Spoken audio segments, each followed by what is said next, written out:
Case 1. Gayan Pong's case. The year was 1993, and Los Angeles was a city of endless sunshine, movie stars, and dreams. But on the 17th of August, in the quiet solitude of a luxurious high-rise apartment on Wilshire Boulevard, a different kind of story was unfolding. The scene was one of pristine opulence, a modern penthouse suite with panoramic views of a city that never slept. Yet, in the master bedroom, the air was heavy with the stench of death and decay. The victim was a wealthy and influential Taiwanese businessman, a man known to his associates simply as Pong. He was found in his bed, a man of power and influence reduced to a tragic figure. At first glance, his death seemed natural, peaceful even, but a closer inspection by the Los Angeles County coroner revealed a gruesome truth. A small, dark hole had been eaten through the carpet next to his bed, a chemical burn caused by the acid of his own stomach. The cause of death was no heart attack or stroke.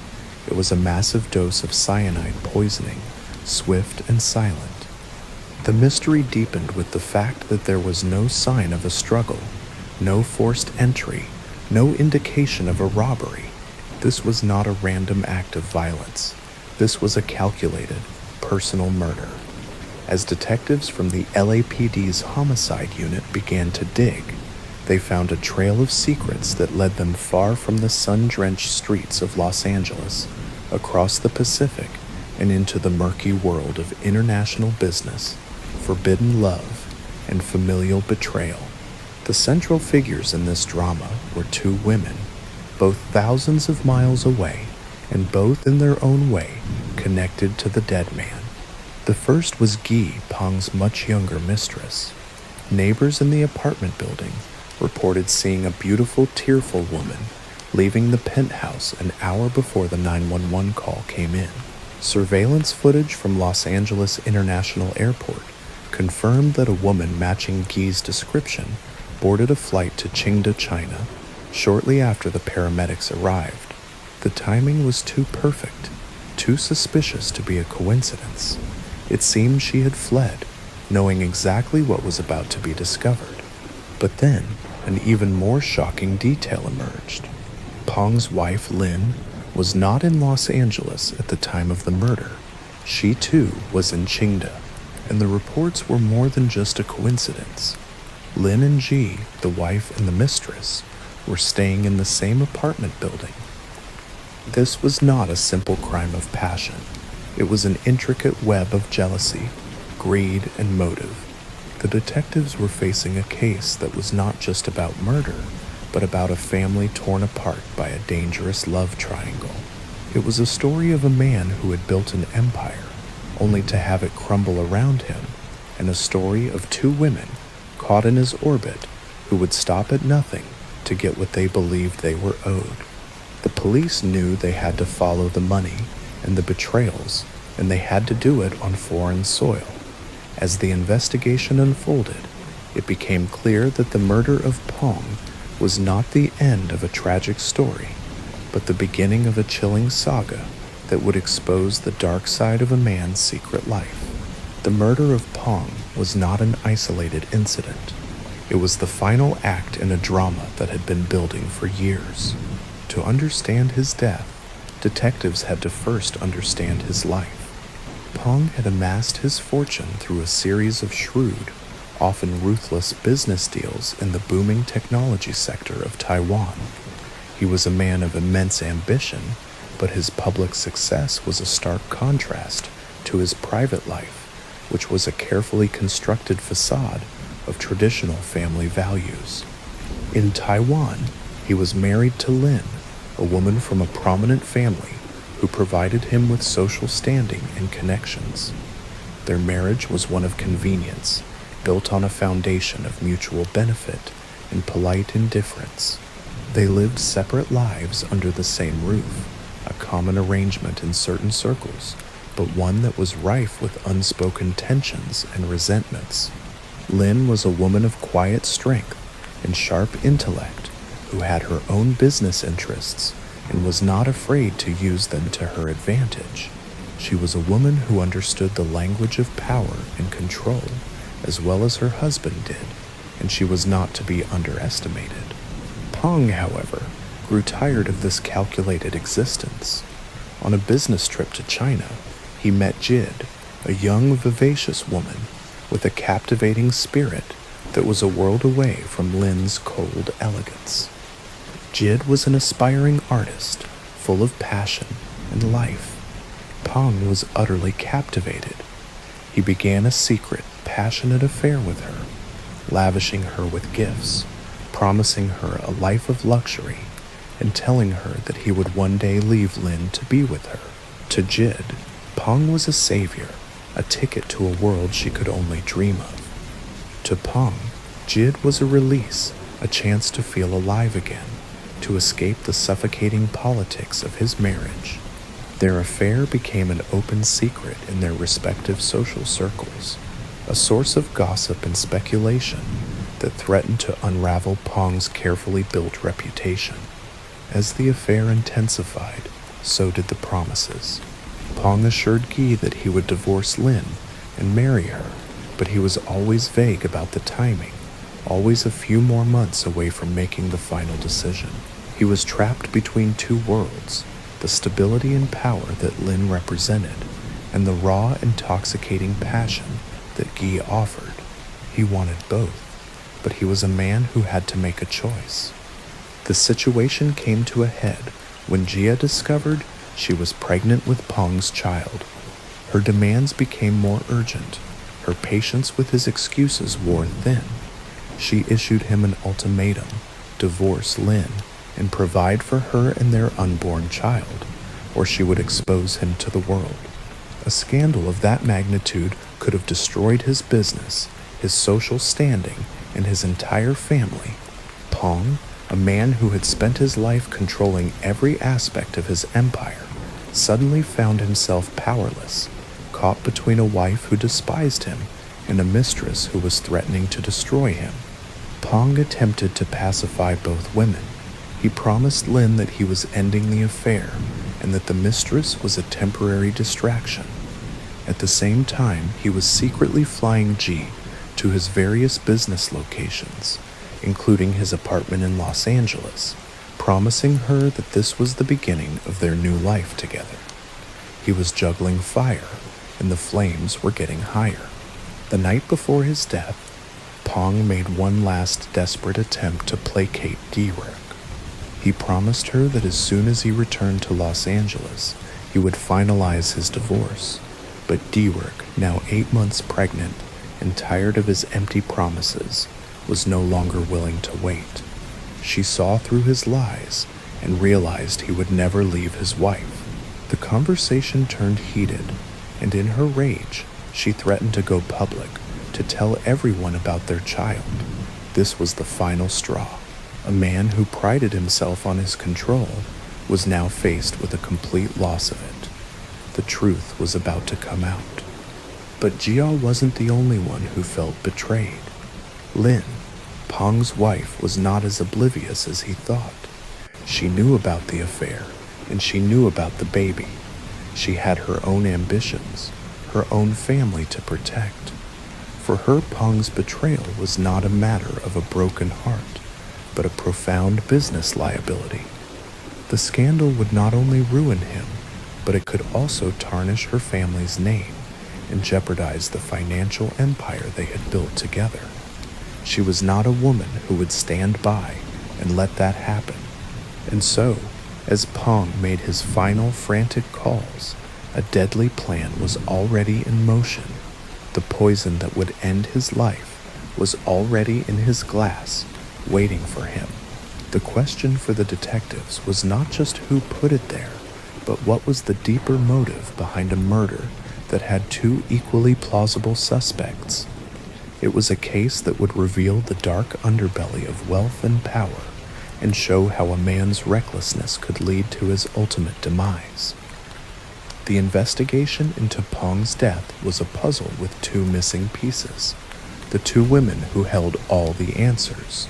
With both Lin and Gaia in China, The LAPD's homicide unit faced an immediate and seemingly insurmountable obstacle. They couldn't simply fly to Qingda, kick down a door, and make an arrest. This was not a domestic crime. It was an international incident, a case that would require a delicate dance of diplomacy and a relentless pursuit of the truth, often from thousands of miles away.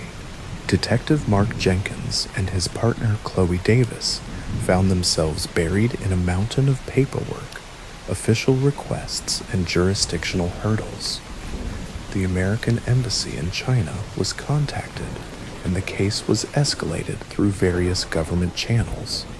The process was slow and frustrating. The Chinese authorities were cooperative on the surface, but a lingering skepticism and a natural desire to protect their own citizens meant that every request for information, every piece of evidence, was met with a wall of bureaucracy. Jenkins and Davis began to piece together the events of that fateful week, relying on the limited information they could gather. The timeline was critical. Pong had arrived in Los Angeles 3 days before his death. He had spent his days in a whirlwind of high-stakes meetings and late-night phone calls. What they needed to know was what happened in his private life during those days. They interviewed the staff at the apartment building, the doorman, the security guards, the cleaning crew. Each small detail they uncovered added a layer to the already complex narrative. The security guard remembered seeing a young, attractive woman, Guy, coming and going from Pong's penthouse. The cleaning crew recalled a sense of heightened tension and hushed arguments.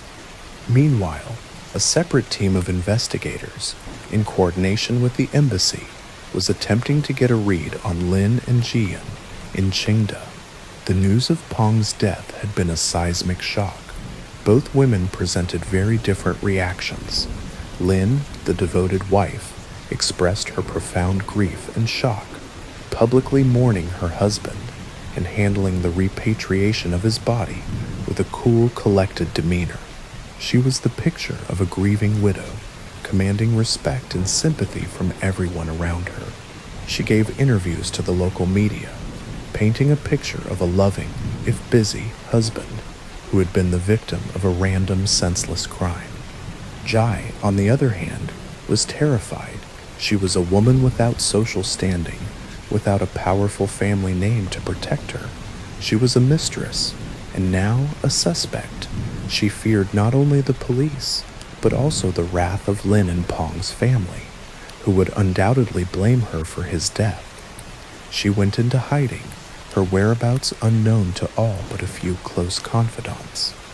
The detectives knew that if they could get to her, if they could promise her safety and immunity, she might be the key to cracking the case. The detectives began to build psychological profiles of the two women. Lin was a predator, a strategist who was not driven by emotion, but by a cold, calculating desire for power and control. Her motive was not passion, but preservation. She had a legacy to protect, a family name to uphold, and a financial empire to inherit. Guy, in contrast, was a woman of passion, driven by love and a desire for a new life. Her motive was not greed, but survival. She was pregnant, her future was uncertain, and the man she loved was dead. Was her rage over his final betrayal enough to drive her to murder? The investigators had to consider every possibility. Did Lin use her husband's infidelity as an opportunity, a way to seize control of his assets and protect her family from a public scandal? Did she enlist someone in Los Angeles to carry out the murder? Or did Jai, in a fit of rage over his final lie, see his death as the only way to secure a future for her child? Could she have poisoned him and then fled, leaving the scene of the crime a meticulously planned mess?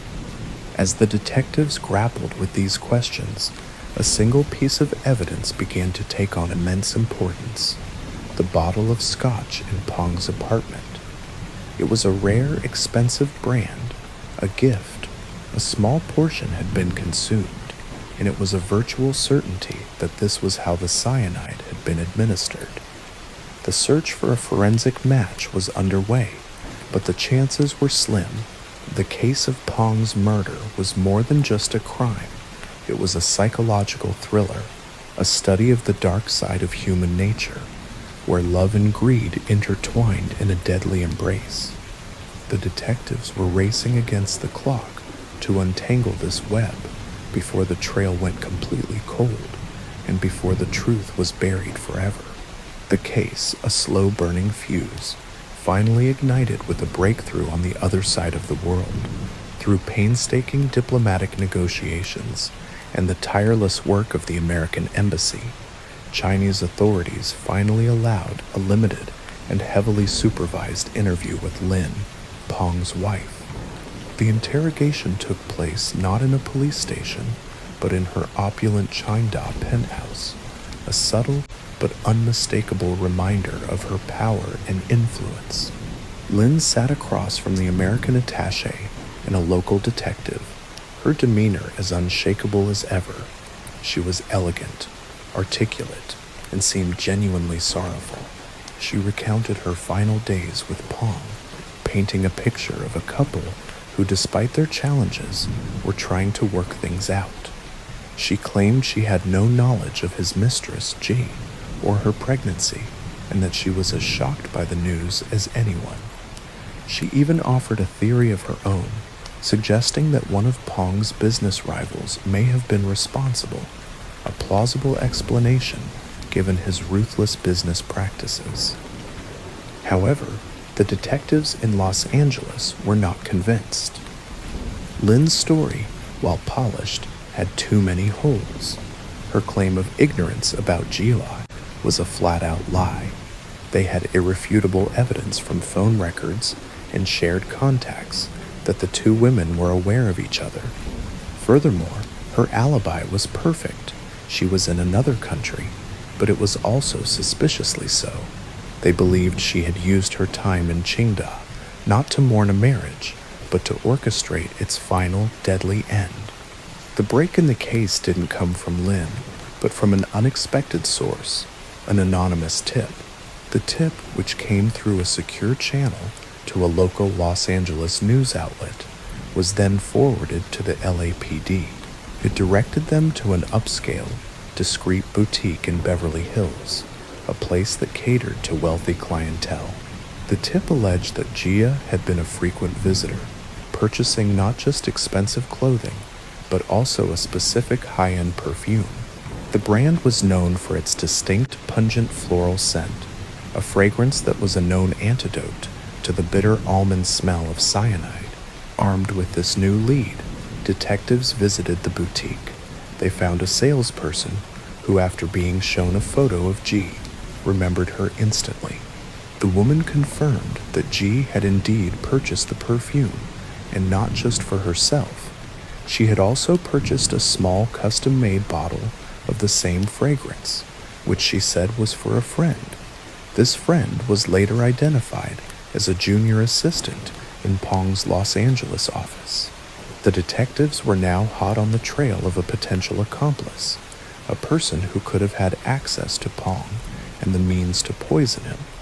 The pressure on Gita, meanwhile, was reaching a breaking point. With the news of the investigation spreading, her life became a living hell. She was ostracized by her family, her friends, and the tight-knit social circles she had once aspired to join. The promise of a new life with Pong had turned into a nightmare of loneliness and fear. She was desperate, and the detectives knew it. They sent a message through their limited channels, offering her immunity and protection in exchange for her testimony. It was a risk, but it was their only play. They were betting that Giai's love for Pong, or perhaps her fear for her unborn child, would outweigh her loyalty to any other party. The message was simple: come forward, tell the truth, and they would ensure her safety. The waiting was excruciating. Every day that passed, the case grew colder. They knew that if Jai didn't respond soon, she might disappear forever, a ghost in a country of billions. They had to rely on a foreign government and a frightened pregnant woman to deliver justice. The stakes were higher than ever, and the resolution of the case now hung precariously in the balance, a diplomatic tightrope walk with a killer on the loose. The waiting game came to an end on a rainy Tuesday morning in Los Angeles. A phone call came in from the American Embassy in Qingda. Ji Pong's mistress had agreed to talk. Her conditions were clear. She would only speak to the American authorities, and she wanted a guarantee of protection for herself and her unborn child. The FBI, now officially involved in the international investigation, dispatched a small discreet team to meet her in a neutral location. What GI revealed was a story of manipulation, greed, and a meticulously planned murder that had its roots in an even deeper deception. She confessed that she had been an unwitting pawn in a deadly game. She had been used by Lin, Pong's wife, to create a perfect alibi. GI confirmed the details of the affair, her pregnancy, and the final heated argument she had with Pong. She admitted that she had threatened to expose him, but insisted that she had never intended to harm him. The night of the murder, Gid was in Los Angeles, but she was not alone. She had been with a mutual friend, a woman she had met through Pong's social circles. This friend, as it turned out, was the junior assistant in Pong's office, the one the detectives had identified from the anonymous tip. The assistant, a woman named Tsai Shuping, was a longtime confidante of Lin. Lin had in fact paid for her to travel to Los Angeles and to befriend Gid, all under the guise of being a supportive friend. GI explained that on the night of the murder, GI had met her at Pong's apartment, claiming that Lin had sent her to give GI some money and to finalize some of Pong's personal affairs. GI had offered GI the expensive perfume, telling her it was a calming scent that would help her with her pregnancy. She had then suggested that GI leave the apartment quickly, claiming that Pong was on his way back from a late-night business meeting and would be furious if he found her there. GI, scared and confused, had taken the money and fled, boarding her flight to China as planned. She had no idea that at that very moment, GI was in the apartment, carrying out the final act of a deadly plan. With G's testimony, the detectives in Los Angeles finally had their smoking gun. They had a motive, a clear alibi for Lin, and an accomplice in the form of Sable. The pieces of the puzzle clicked into place. Lin had used G's emotional outburst as a cover, a way to make the mistress look like the killer. She had planted the idea of murder in G's mind, and then had her own proxy, Sape, carry out the act. The police arrested Tai Shuping at her home in a quiet suburban neighborhood in Los Angeles. She initially denied everything, but when confronted with Git's testimony and the forensic evidence they had managed to gather from the apartment, she broke down. She confessed that Lin had orchestrated the entire plot, paying her a massive sum of money to poison Pong and then to make it look like a crime of passion committed by a jealous mistress. She admitted to lacing the scotch with cyanide and then fleeing the apartment before the poison could take effect. The arrest of Tsai sent shockwaves through the Taiwanese business world and the upper echelons of Chinese society. Lin was a powerful woman, a respected pillar of the community. Her arrest would not be easy. The Los Angeles District Attorney's Office had to work with the U.S. State Department and the Chinese government to extradite Lin to the United States. The process was long and arduous, but with the combined weight of G's testimony and Tsai's confession, it was a fight they were destined to win. Lin's trial was a media circus.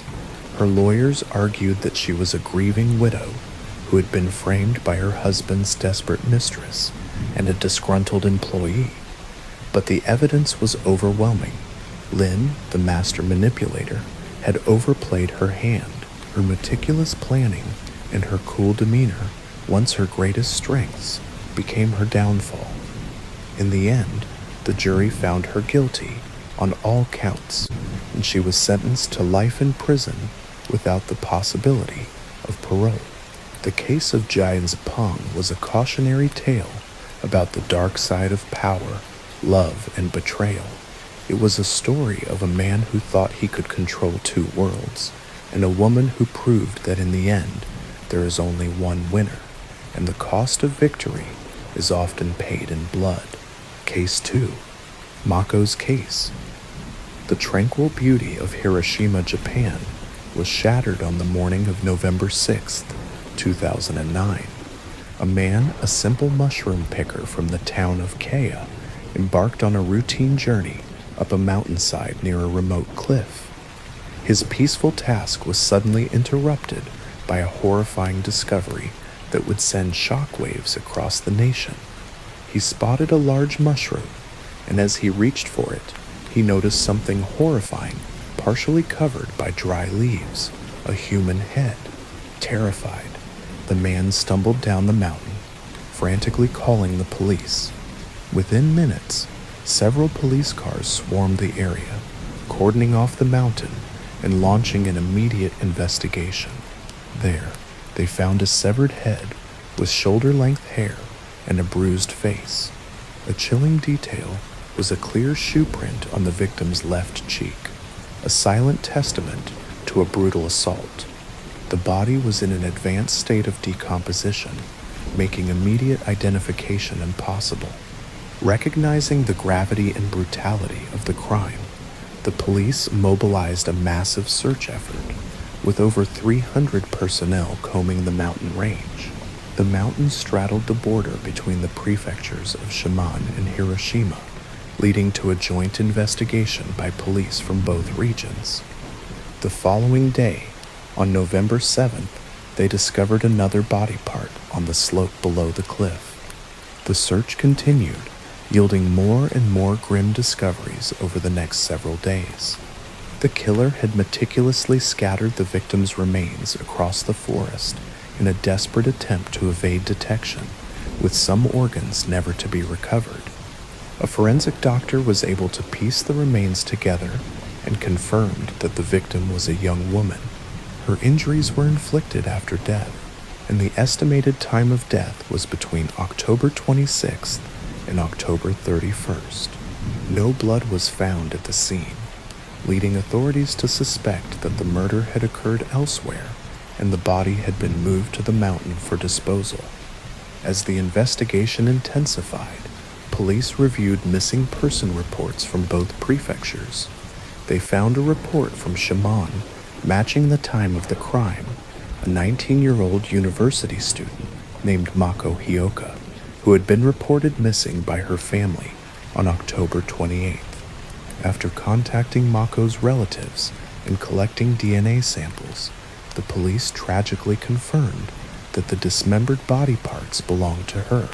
The murder immediately shocked the entire country, and the small town of Kaya was besieged by news reporters and TV crews. The case was made even more mysterious by a series of strange events. One night, a TV station sent a reporter to the crime scene, and in the resulting footage, a girl's voice could be heard repeatedly saying, "Why me?" The station staff, terrified, refused to return, and the public became convinced it was the ghost of Mako, while some more pragmatic individuals argued that it was just a police officer's comment, accidentally picked up by a microphone. Many believed that Mako's brutally murdered spirit was unable to rest. This chilling detail would only be the beginning of a truly perplexing and horrifying case that would captivate the country for years to come. The shocking discovery of Mako Hioka's remains and the chilling whispers on the TV broadcast only deepened the mystery. The police, however, were not deterred by the supernatural claims. They focused on the cold, hard facts of the case, and their initial efforts centered on Mako's life, hoping to find a lead that would explain her brutal death. Mako was a popular and well-liked student at a local university, known for her friendly demeanor and bright spirit. She was a dedicated worker at an a la carte restaurant, a part-time job she enjoyed and was good at. Her colleagues and friends all spoke highly of her, and none could imagine who would want to harm her. They described her as a woman with a strong sense of justice, who would never hesitate to help a friend in need. This made her murder all the more baffling. There was no obvious motive, no disgruntled ex-boyfriend, no known enemies. As the police delved deeper into her life, they uncovered a detail that seemed insignificant at first, but would soon become the cornerstone of their investigation. Mako had been a victim of a series of stalking incidents in the months leading up to her disappearance. The stalker had been relentless, following her to work and school, sending her anonymous and threatening messages, and even showing up at her family's home. Mako, being the strong-willed person she was, had not been intimidated. She had gone to the police, but due to a lack of concrete evidence, they were unable to take any action. The stalker remained an unnamed, unseen threat. The police now had a prime suspect, but they were no closer to identifying him. The anonymous threats were untraceable, and the sightings of the stalker were too vague to be useful. They needed a concrete lid, a piece of evidence that would tie the stalker directly to Mako's murder. They scoured the crime scene for anything that could help, but the killer had been meticulous. The mountain, a silent witness to a heinous crime, gave up no secrets. The investigation hit a brick wall, and public pressure began to mount. The small town of Kia, and indeed the entire country, was demanding answers. The media, fueled by the mysterious voice on the TV broadcast and the brutal nature of the crime, ran sensational stories, painting a picture of a quiet, innocent girl whose life was cut short by a monstrous evil. Then, a new lead emerged, one that seemed completely unrelated to the stalking incidents, but would prove to be the most crucial of all. The police received a call from a man named Masayuki Hirata, a middle-aged factory worker with a troubled past. Hirata was a friend of a man named Kenichi Masuda, an acquaintance of Mako. Hirata told the police that Masuda had come to him a few days after Mako's disappearance with a horrifying confession. Masuda, a man known for his violent temper and a history of mental instability, had claimed that he had killed a girl on a mountainside. He had even shown Hirata some of the girl's belongings, including her university ID and a distinctive necklace. This new lead seemed to be the answer the police had been searching for. A suspect, a confession, and a motive that was as simple as it was terrifying, an unrequited obsession that turned deadly. But the police knew they couldn't simply rely on the word of a single man. They needed to find Masuda and get a confession directly from him. But Masuda, it turned out, had disappeared without a trace. The hunt was now on for a man who seemed to have vanished into thin air, leaving behind a trail of fear, suspicion, and a devastating crime that had shaken the very soul of a nation. The shocking confession from Masayuki Hirata, while compelling, was far from a slam dunk. The police knew that hearsay, especially from a man with a troubled past, was not enough to secure an arrest, let alone a conviction. They needed to find Kenichi Masuda, the man who had allegedly confessed to the crime, and they needed to corroborate every detail of Hirata's story. The manhunt for Masuda began in earnest.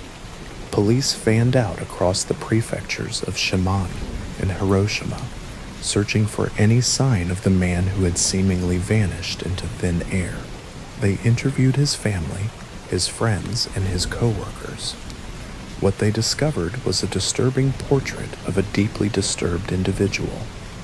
Masuda, a man in his late 20s, had a history of violence and mental instability. He had been in and out of trouble with the law for years, and his temper was legendary among those who knew him.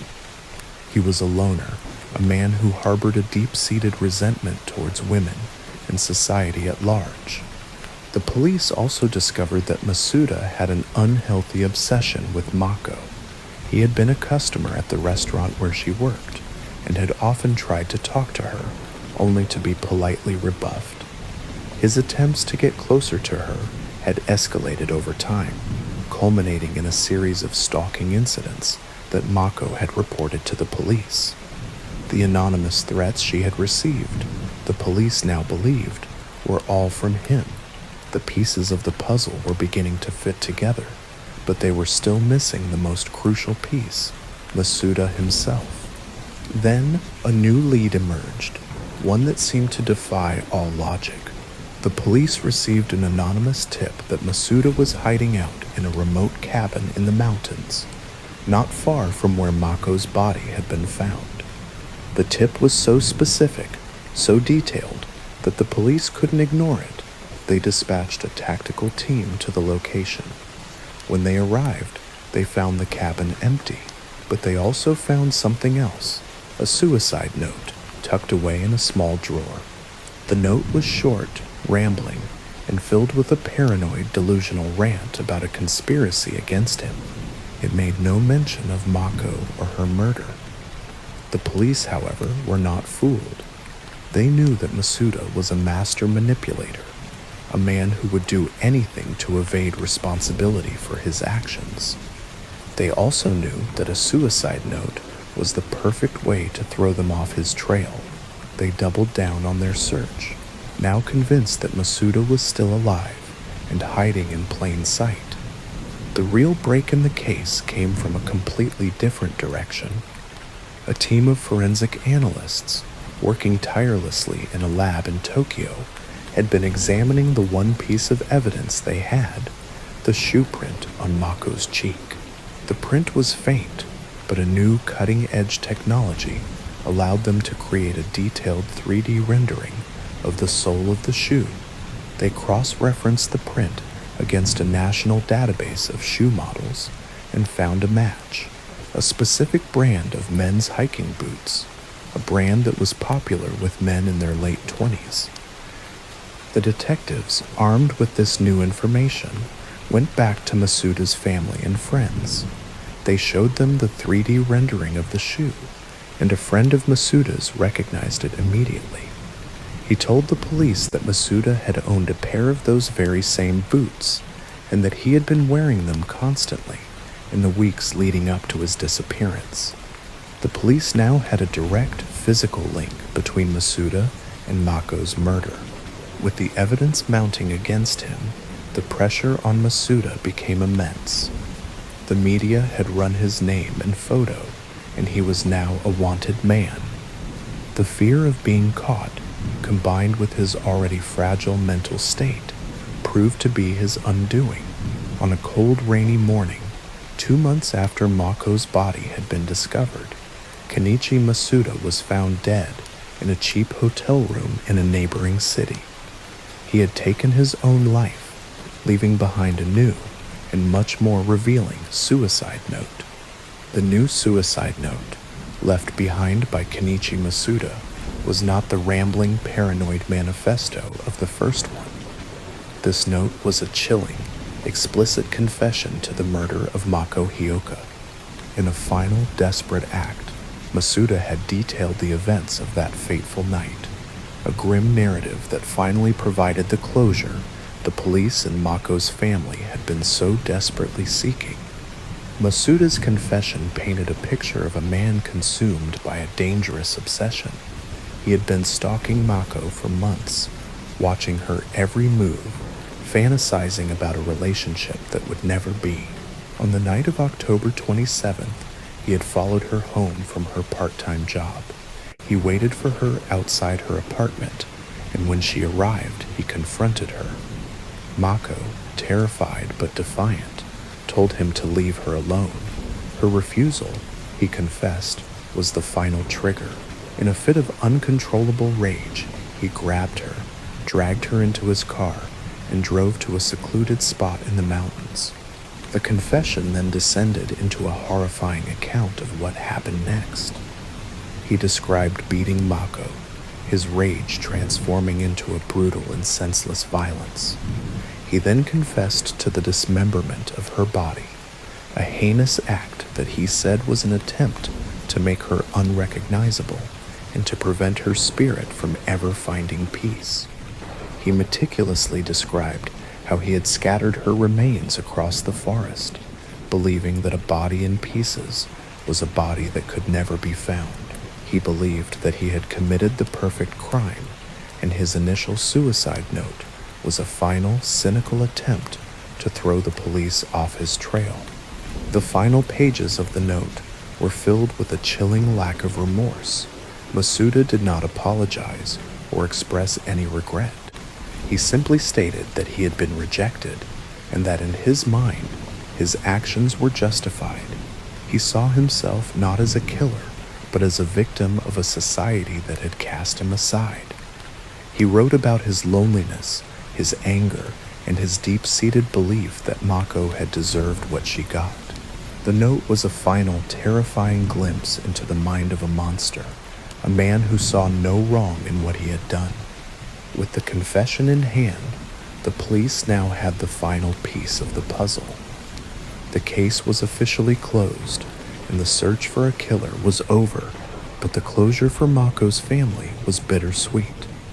They had their answers, but they had also lost a daughter, a sister, and a friend. The brutal nature of the crime, the horrifying details of the confession, and the haunting reality that Mako's killer had been a man she had known, albeit briefly, left a wound that would never fully heal. The case of Mako Hioka's murder became a tragic reminder of the dangers of stalking and the quiet monsters that can lurk in the most unexpected of places.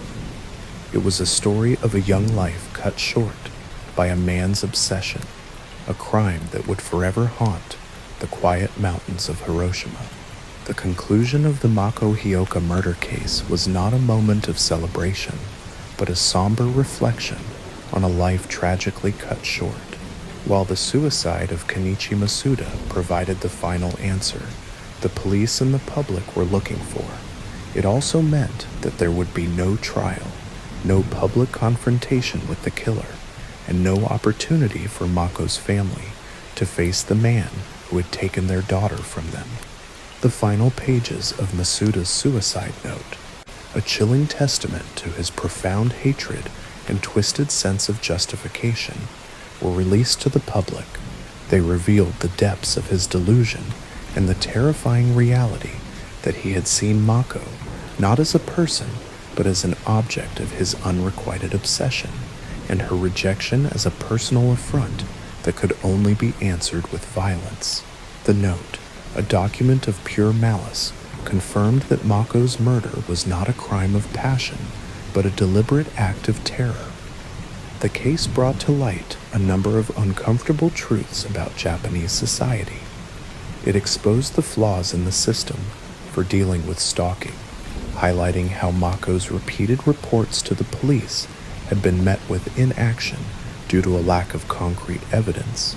It also brought attention to the silent struggle of many women who face similar threats and the need for a more proactive and effective legal response. The government, in the wake of the public outcry, passed new laws aimed at strengthening anti-stalking measures and giving police more power to intervene before a situation escalates to violence. For Mako's family, the years that followed were a long and difficult journey of grief and healing. They established a foundation in Mako's name, dedicated to raising awareness about the dangers of stalking and providing support to victims. They spoke publicly about their daughter, sharing her story with the hope that her death would not be in vain. They wanted Mako to be remembered not as a victim, but as a vibrant, intelligent young woman whose life was stolen from her by a man's evil act. The haunting whispers of "Why me?" on the TV broadcast, once a source of terror and supernatural speculation, were finally understood in a new and more tragic light. They were not the cries of a ghost, but the silent, desperate question of a young woman who was about to be taken from the world, a question that would forever echo in the mountains of Hiroshima. Case 3. Susan's Case. The city of Peru, Indiana, a place known for its small-town charm and friendly faces, was stunned into silence as the clock approached midnight on August 3rd. The peaceful night was shattered by a frantic 911 call. A woman's voice, choked with panic, said, "It's my husband. There's blood on him." The call immediately set off a chain reaction, with phones ringing off the hook at law enforcement agencies across the city. The victim was identified as Mr. James Jimmy Grund, a 47-year-old prominent lawyer and a former Miami County prosecutor. His death immediately shocked the entire city. Jimmy, a man who came from a distinguished and powerful family, was found in his spacious, well-kept home. Police officers who had previously attended parties at his house now arrived to investigate a murder scene. James had been fatally shot through his left eye. At the scene, James's wife, Susan Grund, remained in a state of shock. She claimed her husband had been unexpectedly attacked by a burglar.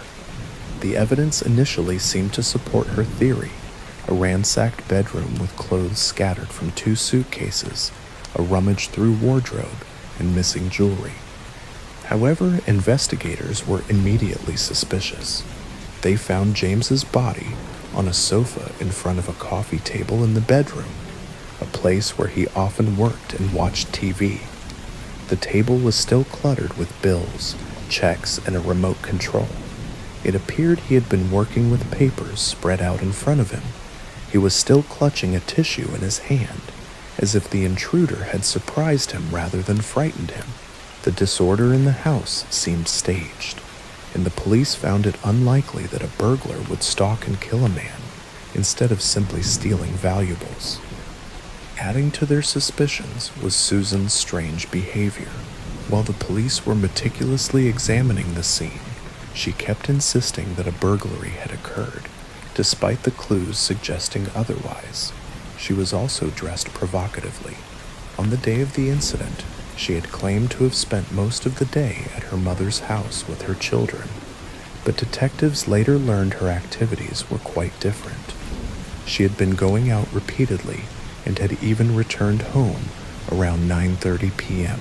When her daughter tried to enter the room to wish her father good night, Susan stopped her, claiming James had already gone to sleep. A while later, she entered the room herself, discovered her husband's body, and called the police. This extremely odd behavior immediately made detectives suspect the widow. They began to look into the couple's marital relationship, and what they found would lead them down a long and disturbing path to the truth. The image of Susan Grund, the grieving widow, began to unravel as detectives dug deeper into her life and marriage. The seemingly perfect couple, the prominent lawyer and his socialite wife, had a dark history of marital strife, financial problems, and infidelity. James, a man with a reputation for being a tough but fair prosecutor, was facing a personal and professional crisis. He had recently lost a high-profile case and was struggling with the financial repercussions. He was also a man who had become increasingly distant and withdrawn from his wife and family. Susan, in contrast, was a woman who lived for the social scene. She was a constant presence at parties, charity events, and social gatherings, often without her husband. She was also a woman who was living beyond her means, racking up massive debts and spending money that she didn't have. Their marriage had been a volatile mix of love and resentment. The couple had a history of vicious arguments, and the police had been called to their home on several occasions for domestic disputes. James was a man who, despite his success, felt trapped in a marriage that was slowly but surely draining him, both emotionally and financially. He had even confided in a friend that he was considering a divorce, a move that would have left Susan with nothing. Susan's behavior on the night of the murder became even more suspicious. The provocative outfit she was wearing, the staged burglary, and her bizarre refusal to let her daughter enter the room all pointed to a carefully constructed lie. Detectives began to suspect that the murder was not an act of a random burglar, but a premeditated crime orchestrated by the very woman who was supposed to be mourning him. The police began to focus on the couple's finances. They found that Susan had been siphoning money from James's bank accounts, forging his signature on checks, and even taking out loans in his name. She had been living a secret life of lavish spending, a life that was now threatening to fall apart. James had discovered her financial deceit and had confronted her, threatening to not only divorce her, but also to press charges for fraud. The financial motive was now clear. Susan had a very strong reason to want her husband dead, but a murder of this nature, so cold and calculated, was not something Susan could have done alone. The police believed that she had an accomplice, someone who could have carried out the act while she was creating her alibi. Their investigation led them to a man named Thomas "Tommy" Epley, a convicted felon with a long history of petty crimes and drug use. Epley was a childhood friend of Susan's, and the two had been having an affair for several months. Epley, a man who was desperate for money and a way out of his miserable life, was the perfect patsy. The police brought Epley in for questioning, and under intense pressure, he broke. He confessed that Susan had approached him with the idea of killing her husband. She had promised him a large sum of money and a new life away from Peru. He confessed that he had gone to James's house on the night of the murder, shot him in the eye, and then staged the burglary to make it look like a robbery gone wrong. The gun, he said, had been provided by Susan. With Epley's confession, the case against Susan was no longer a matter of suspicion, but a matter of fact. They had a motive, a co-conspirator, and a confession. The police now had to confront Susan with the truth, and they knew that this time, her carefully constructed facade would finally fall apart. With Tommy Epley's confession, the police now had the leverage they needed to confront Susan Grund. They brought her in for questioning, not as a grieving widow, but as a prime suspect in a murder investigation. The interrogation room was a sterile, unforgiving space, a stark contrast to the opulent home she had worked so hard to maintain. Susan, however, was a formidable opponent. She was a woman of intelligence and poise, and she was not about to break down and confess. She denied everything, her voice calm and steady, her eyes unwavering. She painted Epley as a desperate, pathetic liar, a man who would say anything to get a lighter sentence. She clung to her original story of a botched burglary, a tale that was now unraveling around her. But the police were prepared. They had a mountain of evidence against her: Epley's confession, the financial records that showed her massive debts, and the testimony of friends and family who had witnessed the deterioration of her marriage. They presented her with the timeline of her actions on the night of the murder, pointing out the inconsistencies in her story. They showed her the evidence that proved the burglary was staged, and the fact that she had been seen with Epley in the days leading up to the murder. The final blow came when they showed her the phone records. They had a record of her calling Epley's phone just minutes before the 911 call, a call that lasted for several minutes. It was a direct link, a final piece of evidence that proved she had been in contact with the killer just before she discovered her husband's body. The weight of the evidence finally became too much for her to bear. Her composure cracked, and the tears, once so carefully held back, began to flow. Susan Grund finally confessed. She admitted that she had been living a lie, a life of debt and infidelity that her husband had discovered. She admitted that she had convinced Epley to kill James, promising him a cut of the insurance money and a new life. The murder was not a crime of passion, but a cold, calculated act of desperation and greed. She had seen her husband not as a partner, but as an obstacle to her lavish lifestyle. an obstacle that she was willing to remove at any cost. The confession sent shockwaves through the community of Peru, Indiana. The prominent lawyer, a respected figure in the city, had been murdered not by a random burglar, but by the very woman who had stood by his side for years. The image of the perfect couple was shattered, replaced by a grim reality of deceit, greed, and murder. Both Susan and Epley were arrested and charged with first-degree murder. Their trials were a media sensation, with every detail of their sordid affair and their murderous plot being aired on national news. In the end, the jury found them both guilty. Susan Grund was sentenced to life in prison without the possibility of parole, a sentence that she would spend contemplating the high price of her greed. The case of James Grund's murder was a stark reminder that even in the most idyllic of settings, beneath the surface of a seemingly perfect life, a dark and dangerous reality can be lurking. It was a story of a woman who, in her desperate attempt to hold on to a life of luxury, had sacrificed her husband, her freedom, and her very soul. Case 4. Matthew Falder's Case.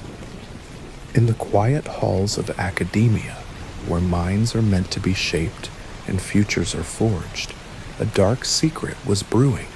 The world saw Matthew Falder as a prodigy, a brilliant geophysics doctor of philosophy, and a respected lecturer at Cambridge University. Born into a wealthy and influential family, the heir to the UK's largest independent paint manufacturer, he seemed to have everything: a privileged upbringing, an elite education, and a bright future. He was a man who cultivated an image of a confident, humorous, and charming young man, a friendly, likable genius who posted on social media about his interests in dinosaurs, baking, and table tennis. But this carefully constructed facade was a lie, and behind it lurked a monster whose actions would shake the foundations of online security and leave a trail of broken lives. The police raid on Falder's home on Harborne Road in Birmingham, England, on June 21, 2017, was the result of a 2-year international task force involving the UK, the US, Israel, and Slovenia. They had been relentlessly pursuing the creators and operators of Scream, one of the darkest and most ruthless websites on the internet. The first breakthrough in their investigation came in March 2017, when intelligence agencies discovered a suspicious name linked to an address in Birmingham, Matthew Falder.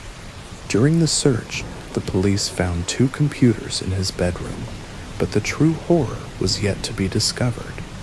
Upon decrypting the devices, they were stunned by what they uncovered: 14,000 explicit images and 1,251 child videos.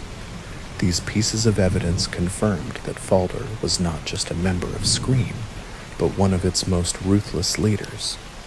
The discovery was even more shocking, given Falder's public persona as a brilliant academic from one of the most prestigious universities in the UK. Falder's twisted behavior, however, had its roots long before the police raid. It was at Cambridge that his dark side first emerged. He secretly installed hidden cameras in the bathroom of his shared house, recording private moments of his female housemates without their knowledge. He discreetly filmed and kept these videos as his twisted trophies. But this wasn't enough to satisfy his perverse desires. On his 21st birthday, he rented a large vehicle to transport a group of friends to his family home, where he secretly took inappropriate photos of the girls he had invited. But even this was just the beginning. Falder wanted more than covert surveillance. He wanted control and dominance. He wanted to turn innocent people into puppets in his hands. With the mind of a genius, he created a sophisticated and ruthless scheme. He created a fake identity named Liz, a gentle and trustworthy freelance artist, and lurked on social media platforms like Gumtree and Facebook, searching for vulnerable victims. He would offer babysitting or pet care jobs with the promise of attempting sum of money, but with one condition: they had to send nude photos, which he claimed he needed for his artistic drawings. Once the first photos were sent, Falder's mask would fall. Using his exceptional computer skills, he would immediately track down his victims' real identities, their names, addresses, workplaces, schools, and even their relatives. He would then unleash his most ruthless weapon, blackmail. The psychological torment began, and the innocent victims would fall into a desperate spiral, forced to send more and more degrading photos and videos to satisfy his twisted desires. The twisted genius of Matthew Falder was not confined to his academic pursuits.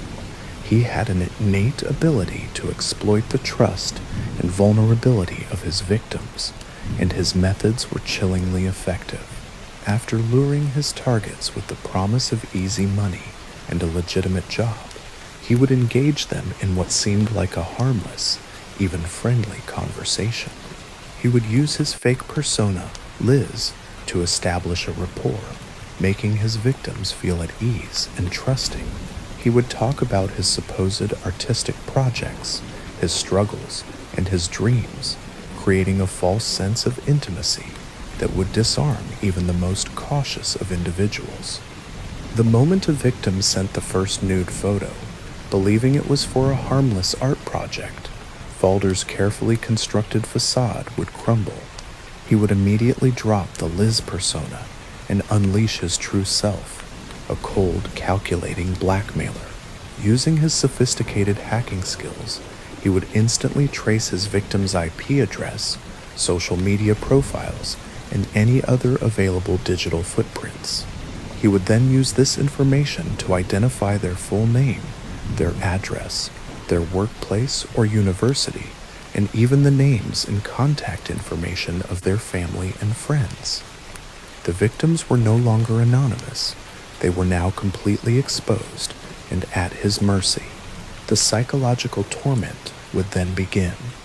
Falder would send a message, often with a screenshot of the victim's social media profile or a photo of their family member, with a simple chilling threat: "If you don't do exactly as I say, I will send these photos to everyone you know." The victims, trapped in a nightmare of their own making, would be forced to comply.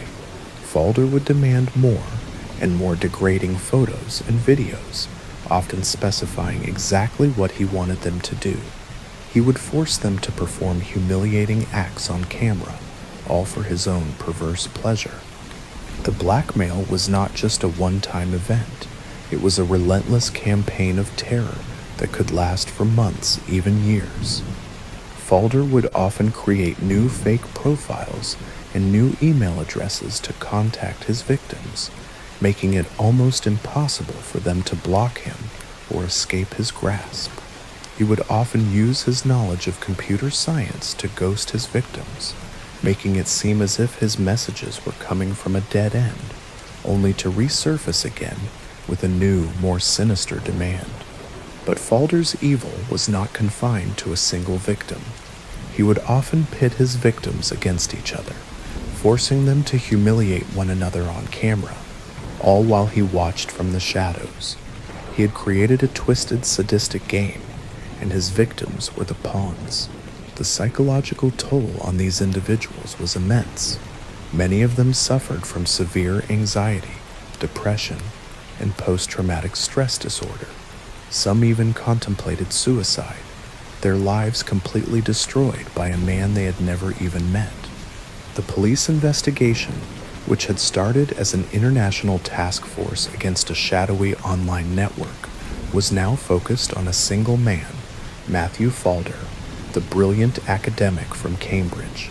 They had the evidence from his computers, they had the testimony of his victims, and they had the irrefutable proof that he was the mastermind behind this horrifying scheme.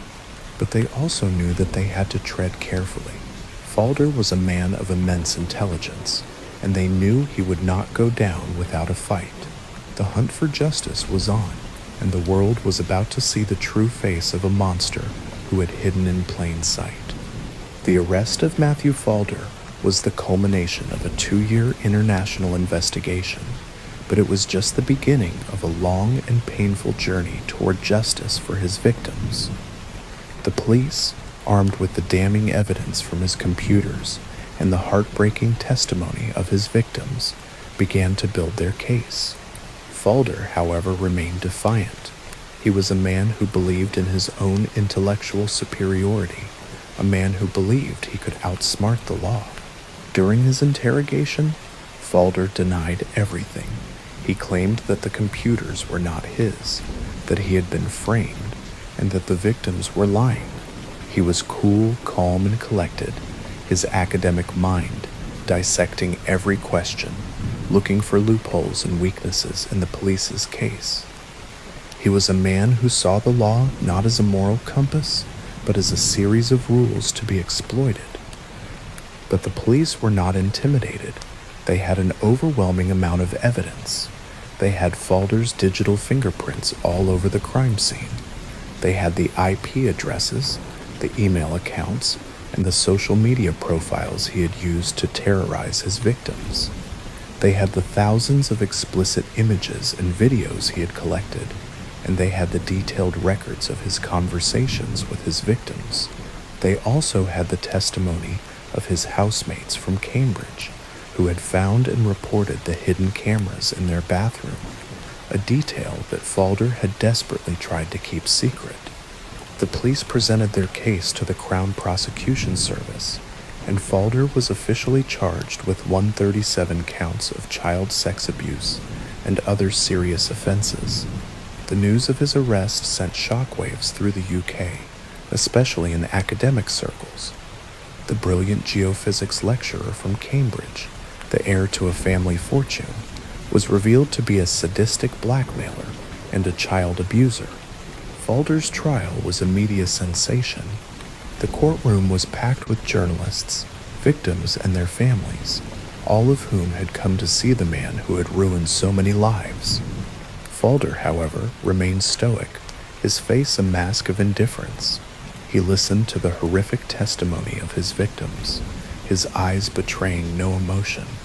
He was a man who had lost his humanity, a man who saw other people not as human beings, but as objects to be used and discarded.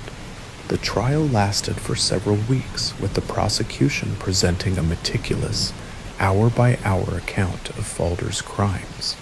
They detailed his methods, his fake personas, and the psychological torment he had inflicted on his victims. They showed the jury the explicit videos and images he had collected, and they played the audio recordings of his threats. The evidence was overwhelming, and the jury, after a short deliberation, found him guilty on all counts. The judge, in his sentencing, called Falder a master manipulator and a very dangerous individual. He told the court that Falder's crimes were among the worst he had ever seen, and that his actions had caused incalculable harm to his victims. He sentenced Falder to life in prison, with a minimum term of 22 years before he would even be considered for parole. The case of Matthew Falder was a landmark victory for law enforcement and a testament to the power of international cooperation in the fight against online crime. It was a story of a monster who had hidden in plain sight, a man who had used his intelligence and privilege to inflict unimaginable suffering on innocent people. But it was also a story of a group of brave victims who, against all odds, had found the courage to come forward and speak out against their tormentor, a testament to the fact that even in the darkest of places, hope can still be found. Case 5, Richetza Williams case. The story of Richetza Williams is one of heartbreak, betrayal, and a brutal act of violence that left an entire community in shock. The case began on the afternoon of August 10th with a horrifying discovery at the Eastern City Cemetery in Pennsylvania. Residents living near the cemetery had reported a strange, foul odor emanating from an abandoned crypt. The crypt, once used as a cold storage facility for bodies before burial, was located at the foot of a steep hill with gray, windowless stone walls. An investigative team was quickly assembled to address the situation, but what they found inside was far more gruesome than they could have imagined. After a considerable effort to unlock the crypt's main door, a damp, dark space appeared. Inside, deep within an old, rotted coffin, they found a severely decomposed body. The victim's body was covered with numerous severe wounds, stretching from the chest down to the limbs. Many of these wounds showed signs of being inflicted by sharp objects or from strong impacts. What was even more disturbing was that the victim's upper torso was covered with old newspapers that had yellowed over time, which forensic experts determined were years old and irrelevant to the time of death, suggesting they were used for temporary concealment or to mislead the investigation. However, the detail that drew the most attention from investigators was that the lower part of the victim's body had been completely stripped, raising serious suspicions that the victim might have been sexually assaulted before death.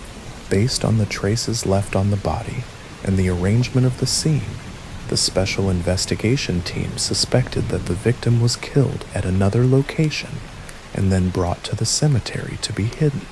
Hiding the victim in a coffin in the middle of a cemetery might have been a diversionary tactic, making others think it was just a regular grave. During the on-site examination, they determined that the victim was a black woman, approximately 5 feet tall, and weighing around 110 pounds. However, examiners faced a significant challenge due to the severe decomposition of the body, which made it nearly impossible to determine the exact cause of death. To clarify the case, the police invited entomology experts to assist in the investigation.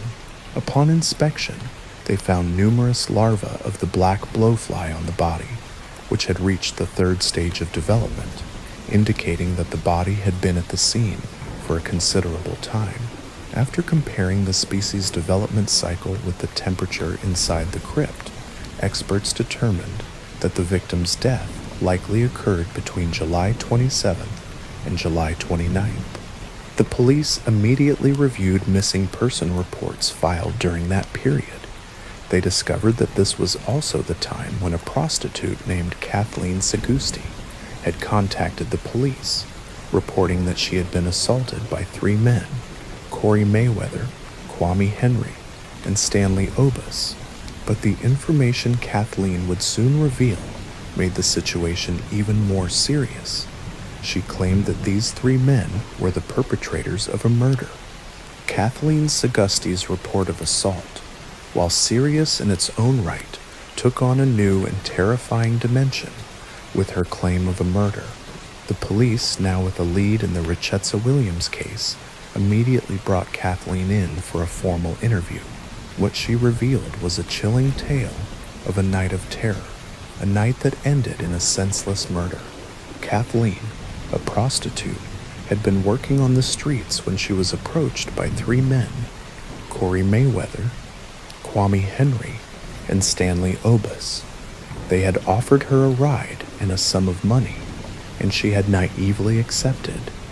Instead of taking her to a hotel, they drove her to a secluded, abandoned house where they brutally assaulted her. After the assault, they left her alone, bruised and terrified, with a chilling threat. If she told anyone, they would come back for her. The police were able to corroborate Kathleen's story. They found the abandoned house she described, and the forensic evidence they found inside matched her account. But the most crucial part of her testimony was yet to come. She told the police that after the assault, she saw the 3 men approach another prostitute named Richetza Williams, a woman she knew from the streets. They had offered Richetza the same deal they had offered her, and she had also accepted. Kathleen watched as they drove away with Richetza, a moment that would haunt her for the rest of her life. The police now had a clear timeline, a motive, and a group of suspects. The dismembered body in the cemetery, the assault on Kathleen, and the disappearance of Richetza Williams were all connected. The police immediately launched a manhunt for the three men, Corey Mayweather, Kwame Henry, and Stanley Obus. The search for the three men was a tense and difficult process. They were known to be violent and dangerous, with long criminal records. The police knew that they had to tread carefully, as a wrong move could lead to more violence. They were finally able to locate Corey Mayweather and Kwame Henry, and they were brought in for questioning. Under intense interrogation, the two men initially denied everything, but the pressure of the mounting evidence and the weight of Kathleen's testimony finally broke them. They confessed to the assault on Kathleen and the murder of Richetza Williams. They admitted that after they had assaulted Kathleen, they had gone looking for another victim. They had found Richetza, and after they had driven her to the same abandoned house, they had brutally assaulted and murdered her. The motive, they claimed, was a perverse sense of power and control. They saw themselves as men who could take whatever they wanted, and their victims as objects to be used and discarded. The two men also confessed to dismembering Richetza's body and hiding her remains in the abandoned crypt. They said that they had chosen the cemetery as a way to hide the body in plain sight, believing that no one would ever think to look for a body in a place that was already filled with them. The two men's confession was a horrifying and detailed account of a crime that was as senseless as it was brutal. The police now had two of the three perpetrators in custody, but they were still missing Stanley Obus, the third man who had been with them that night. The hunt for Obus was now a matter of urgency, as they knew that he was just as dangerous as the other two, and they had to find him before he could harm anyone else. With the confessions of Corey Mayweather and Kwame Henry, the case against them was solid, but the police still had one piece of the puzzle missing: Stanley Obus. The manhunt for Obus intensified, with his name and photo being broadcast on every news channel and posted on every street corner. The police knew they were racing against the clock, as Obus was not only a flight risk, but also a potential danger to the public. Obus, however, was a step ahead of them. He had been a low-level criminal for years, a man who knew the streets and the underground networks of the city. He was a master of evasion, and he had gone deep into hiding, using his connections to stay off the grid. The police searched every known address, every known associate, but he was nowhere to be found. The city of Pennsylvania held its breath, with a sense of unease and fear hanging in the air. The break in the case came from a completely unexpected source. A woman, a former girlfriend of Obus, had seen his picture on the news. She was a woman who had been a victim of his violence, and she was now living in fear. She made a brave decision to contact the police, providing them with a crucial piece of information. Obus had a hidden stash of money and weapons in an abandoned warehouse on the outskirts of the city, a place he often used as a hideout. Armed with this new lead, the police tactical team, with a search warrant in hand, descended on the warehouse. The building was old and dilapidated, a ghost of the city's industrial past. The team, moving with precision and caution, entered the warehouse. They found Obus inside, surrounded by a cache of weapons, and he was immediately arrested without a struggle. Obus, unlike his accomplices, was not a man who would break under pressure. He was a hardened criminal, a man who had been in and out of jail his entire life. He denied everything, claiming that he had no idea what his friends had done, and that he was simply at the wrong place at the wrong time. He tried to pin the murder on Mayweather and Henry, claiming that they had acted alone. But the police were not fooled. They had a mountain of evidence against him. They had the testimony of Kathleen Sagaste, who had seen him with the other two men. They had the confessions of Mayweather and Henry, who had explicitly stated that he was a willing participant in the crime. And they had the physical evidence they had found in the warehouse, including a knife that forensic experts were able to link to the dismemberment of Richezza's body. The case against all three men was now solid. They were all charged with first-degree murder, kidnapping, and sexual assault.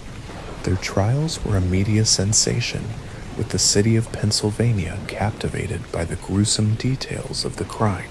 The prosecution, with the help of Kathleen Segusti's powerful testimony, was able to paint a picture of three men who had acted not out of a moment of madness, but out of a deep-seated hatred and a perverse desire for power. In the end, all three men were found guilty and sentenced to life in prison without the possibility of parole. The case of Richezza Williams' murder was finally closed, but the memory of her brutal death and the senseless violence that took her life would forever haunt the quiet cemeteries and the dark corners of the city. It was a tragic reminder that evil can lurk in the most unexpected of places, and that justice, even if it is a long time in coming, will eventually prevail.